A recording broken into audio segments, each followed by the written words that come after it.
તો ગાંધીનગરમાં ચાલી રહેલી ફોરેસ્ટમાં ભરતીને લઈને ઉમેદવારો આંદોલન ચલાવી રહ્યા છે ત્યારે સેક્ટર 11 રામકથા મેદાનમાં મોડી રાત્રે પણ આંદોલન ચાલ્યું હતું।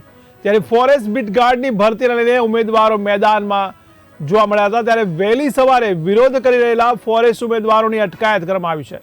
ત્યારે ભરતી પરીક્ષામાંથી સીબીઆરટી પદ્ધતિને નાબૂદ કરવાની માંગ કરવામાં આવી રહી છે। તો મહત્વના સમાચાર કહી શકાય, ગાંધીનગરમાં ફોરેસ્ટ ભરતીને લઈને ઉમેદવારો આંદોલન કરી રહ્યા છે ત્યારે આ આંદોલન હજી પણ યથાવત રહ્યું છે। ત્યારે સેક્ટર 11 રામકથા મેદાનમાં મોડી રાત્રે પણ વિદ્યાર્થીઓ દ્વારા આંદોલન ચલાવવામાં આવ્યું હતું, જેમાં ફોરેસ્ટ બીટ ગાર્ડની ભરતીને લઈને મેદાનમાં આવી ગયા છે।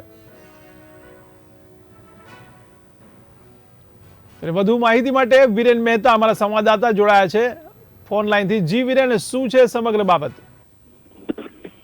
જી ચોક્કસ, ફોરેસ્ટ બીટ ભરતી ગાર્ડની ભરતીને લઈને એક ઉમેદવારો આંદોલન કરી રહ્યા હતા।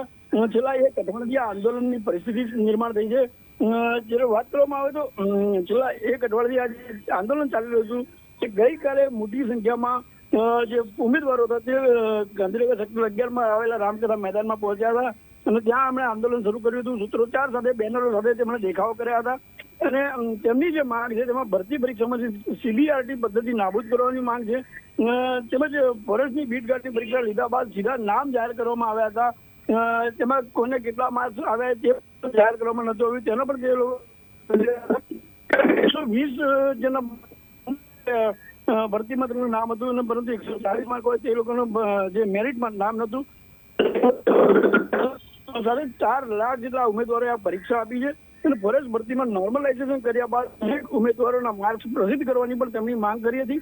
આ માંગને લઈને તેઓ આંદોલન કરી રહ્યા હતા, પરંતુ સરકારે હજુ સુધી કોઈ પોઝિટિવ રિપ્લાય ના આપતા તેઓ રામકથા મેદાનમાં ઉમટ્યા હતા। મોટી સંખ્યામાં તેઓ હાજર રહ્યા હતા અને આખી રાત તેઓ અહીંયા રામકથા મેદાનમાં રહ્યા હતા।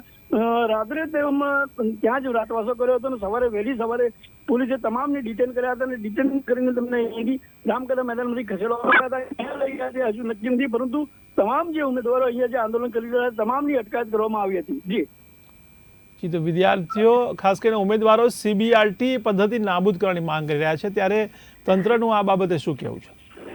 ચોક્કસ, તંત્રએ કોઈ જવાબ ના આપતા ઉગ્ર બન્યું હતું ને તેને લઈને તેઓ ગઈકાલ સવારથી જ રામકથા મેદાનમાં ઉમટ્યા હતા અને આજે વહેલી સવારે તેમની અટકાયત કરવામાં આવી હતી। જી, તો ઉમેદવારોનું આગળ આ બાબતે શું આંદોલન યથાવત રહેશે, એમની શું આગળની પરિસ્થિતિ હશે?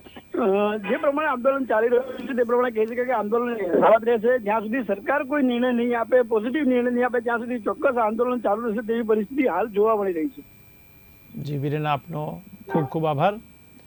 ત્યારે ગાંધીનગરમાં ફોરેસ્ટ ભરતીને લઈને ઉમેદવારોનું આંદોલન યથાવત ચાલી રહ્યું છે ત્યારે ફોરેસ્ટ બીટ ગાર્ડની ભરતીને લઈને ઉમેદવારો હવે લડવાના મૂડમાં આવી ગયા છે। ત્યારે વહેલી સવારે વિરોધ કરી રહેલા ફોરેસ્ટ ઉમેદવારોની અટકાયત કરવામાં આવી હતી।